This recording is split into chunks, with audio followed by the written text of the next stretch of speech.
Corner বা centre হচ্ছে, কিবার করে বেরোলে মাথার উপর দিয়ে বল চলে গেল, 5 মিনিট হলো, অপোনেন্টের প্লেয়ার এসে হেড করে গোল করে চলে গেল।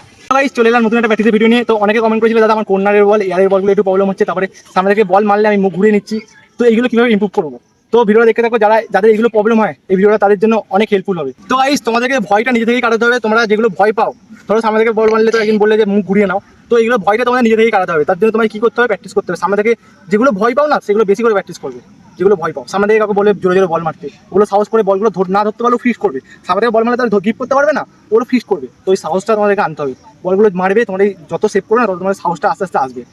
আর এবার তোমাদের হচ্ছে কর্নারের সময় কোথায় দাঁড়াবে, ঠিক আছে, এয়ারে বলগুলো কীভাবে ধরবে, কোন পায়ে জাম্প করবে, কীভাবে কভার করবে নিজে কীভাবে সেভ রাখবে, এবার সেগুলো তোমাকে দেখাচ্ছি। তো ভিডিওটা দেখে যাবো। তো গাইস দেখো, ধরো কর্নার হয়েছে, প্রথম হচ্ছে কর্নার হয়েছে, তো দেখো এটা 11 সাইড মারতো, ধরো কর্নার হয়েছে, তো তোমাদের পজিশনটা কী হবে বলো তো।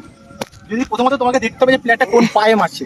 যদি ডান পায়ে রাখে একটা পজিশনে দাঁড়াবে, বাঁ পায়ে রাখলে একটা পজিশনে দাঁড়াবে। ডান পায়ে রাখলে কি, ধরো তোমার ডান পায়ে রাখি, তোমার বাঁ দিক থেকে রাখছি, তোমার বাঁ দিক থেকে ডান পায়ে রাখছি, তাহলে কি হবে, যদি খুব কপাল খারাপ না হয় যে আউটসাইড লেগে গোলে ঢুকে যাবে মারতে গেল, ওটা খুব কপাল খারাপ হলে তাহলে হবে।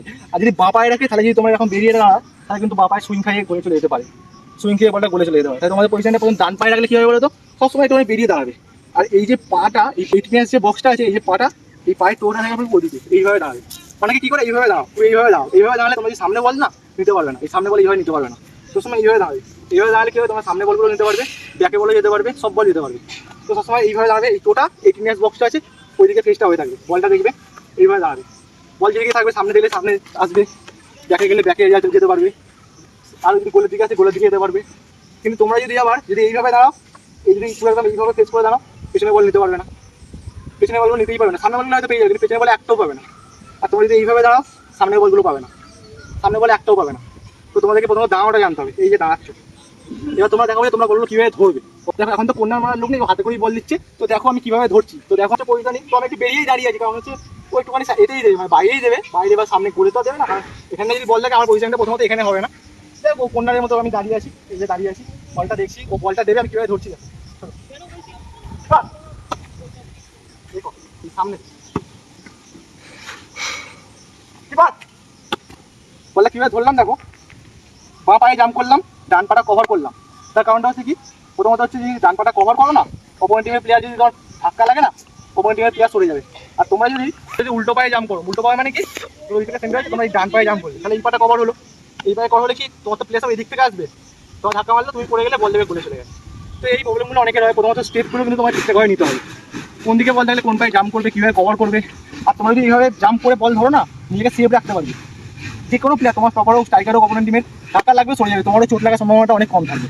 তো এগুলো বেসিক কিছু, তোমরা যারা প্র্যাকটিস করো ভালো জায়গায় তারা এগুলো জানো, এগুলো তোমাদেরকে ইমপ্রুভ করতে হবে। আর এয়ারের বল সবসময় কীভাবে ধরে বলো তো, দেখো কিপার সবসময় বল একদম যতটা পারবে এয়ারে ধরবে, এরা নিচে ধরবে না, নিচে যদি ধরতে যাও বল হেড করে দিয়ে চলে যাবে। যতটা পারবে এয়ারে ধরা, সামনে বল দিলে কী বলতো, ধরো তুমি বলটা কোনো ফসকে গেলে একটা চান্স হবে, সামনে মেন টার্গেট থাকবে। তো এগুলো প্র্যাকটিস কীভাবে করবে দেখো, এগুলো প্র্যাকটিস কিছু বেসিক টেকনিক আছে, বেসিক কিছু টেকনিক তোমাদেরকে দেখাচ্ছি।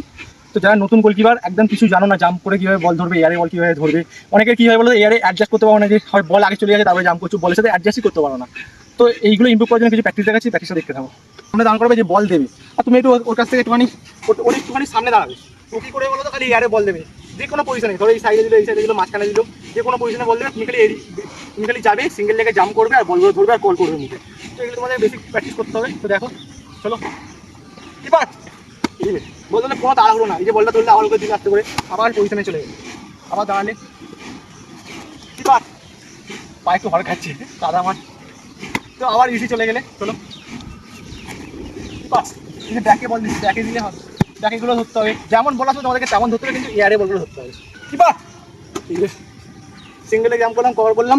আর যখন ল্যান্ড করবে, এটা সবসময় মাথায় রাখবে, যখন ধরো এই যে সিঙ্গেল লেগে জাম্প করলে যখন এই যে পড়বে সবসময় জোড়া পায়, সবসময় ল্যান্ডটা করে জোড়া পায়, যাতে ব্যালেন্সটা ভালো পাবে। আর তোমার যদি সিঙ্গেল লেগে জাম্প করে সিঙ্গেল লেগেই পড়ো না, যদি মাঠ বাইরে থাকে না, চোটফুট লেগে হয়ে যাওয়ার না সম্ভাবনা আছে। সবসময় চেষ্টা করবে ল্যান্ডটা যখন করে জোড়া পায়।